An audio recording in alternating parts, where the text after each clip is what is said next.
تیرے پیار میں، تیری محبت میں اور تیری یاد میں بسر کریں گے۔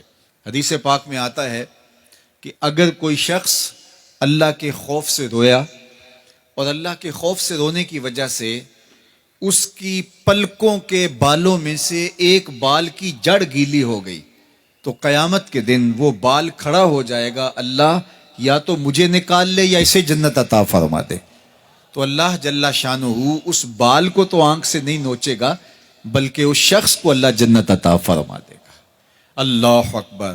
گناہ گار کی آنکھ کا پانی اللہ کے غصے کی آگ کو ٹھنڈا کر دیتا ہے، اس لیے ہمیں رونے کا کہا گیا۔ فَلْيَضْحَكُوا قَلِيلًا وَلْيَبْكُوا كَثِيرًا۔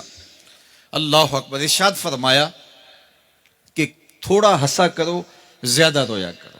صحابہ کو ہنستے ہوئے دیکھا تو آقا کریم علیہ السلام نے فرمایا کہ تمہارے تک اللہ کی امان نہیں پہنچی اور تم ہنس رہے ہو۔ عرض کی حضور اس کا کفارہ؟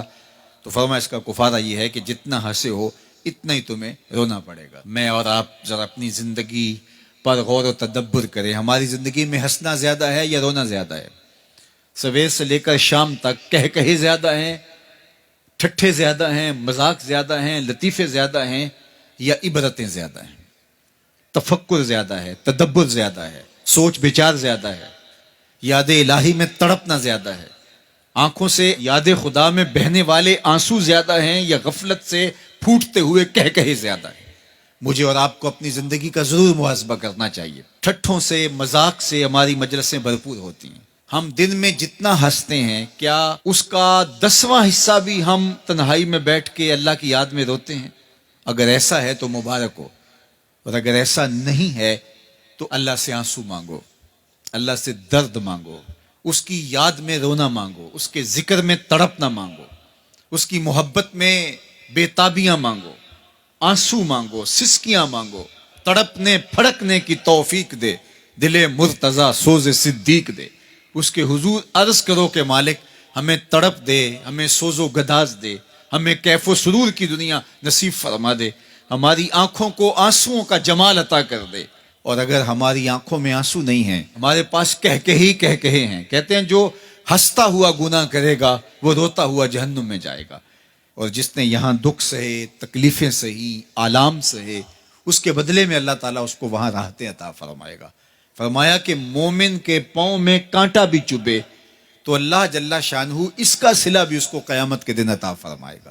تو یہ جو تفکرات ہیں، یہ جو دکھ آتے ہیں، یہ جو تکلیفیں آتی ہیں، مصائب آتے ہیں، مشکلات آتی ہیں، اذیتیں ہمیں پہنچتی ہیں، تو اس پر صبر کرنا چاہیے اور اللہ کا شکر ادا کرنا چاہیے کہ ہم ان مصائب سے گزر رہے ہیں، ان مشکلوں سے گزر رہے ہیں۔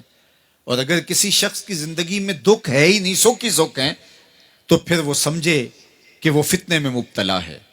اس لیے زندگی کے اندر یہ آنے والی تکلیفیں، زندگی میں ملنے والے دکھ، اذیتیں، یہ اللہ تعالیٰ کی طرف سے ہمارے اوپر ایک انعام ہے، اور اللہ تعالیٰ جل شانہ اس کے بدلے میں ہمیں آخرت میں صلہ عطا فرمانے والا ہے۔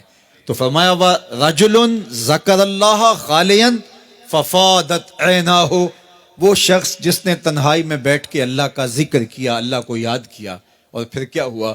فرمایا اس کی آنکھوں سے آنسو ٹپکنے لگے۔ تو میرے اور آپ کے آقا و مولا نے فرمایا قیامت کے دن جب کوئی سایہ نہیں ہوگا، یاد الہی میں رونے والے کو اللہ اپنے عرش کا ٹھنڈا سایہ عطا فرما دے گا۔ تو یہ رونا بہت بڑی